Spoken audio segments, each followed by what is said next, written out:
The second option that you have for your Shards of Memory poem is something called a list poem. The sample that we're going to read is called People Who Have Died. As I read through this for you, notice that the poem itself is fairly simplistic in nature. It has really few key details about individuals from the author's memory that were important, and they're all associated, in this case by death, with the years of their death and what exactly caused their death. While it may be a little bit morose in nature, a list poem can be done on a number of different topics, so you do not have to do it on this particular topic. People Who Have Died. Pat Dugan, my grandfather. Throat cancer, 1947. Ed Berrigan, my dad. Heart attack, 1958. Dickie Bedlong, my best friend, Brucey's big brother when we were 5 to 8. Killed in Korea, 1953. Red O'Sullivan, hockey star and cross-country runner who sat at my lunch table in high school. Car crash, 1959. Jimmy Wah Tiernan, my friend in high school, football and hockey all-state. Car crash, 1959. Cisco Houston died of cancer, 1961. Ann Kepler, my girl, killed by smoke poisoning while playing the flute at the Yonkers Children's Hospital during a fire that was set by a 16-year-old arsonist, 1965. Frank O'Hara, hit by a car on Fire Island, 1966. Woody Guthrie, dead of Huntington's chorea in 1968. Neil Cassidy, died of exposure, sleeping all night in the rain by the RR tracks of Mexico, 1969.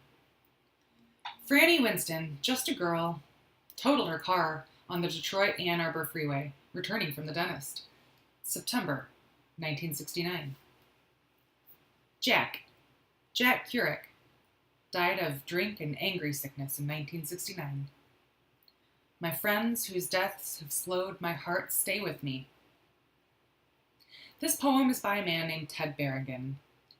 Again, notice that the years are not presented in chronological order. If we scroll up to the top of the poem, we see that the first memory is from 1947, followed by a memory from 1958, then 1953, 1959, again in 1959. And I want to point out this particular one here. While it doesn't actually state that these two individuals died in the same car crash, it can be implied given the nature of how those two stanzas are written. Let's scroll down now to the instructions on how to create this type of poem. If you choose poem B, you'll write a poem based off of those who died. Again, it does not have to be on this topic, so yours might be those who I've kissed, or people I've hurt, or a few of my failures. Whatever topic you choose to be, the memories that you write about should be directly related to that topic.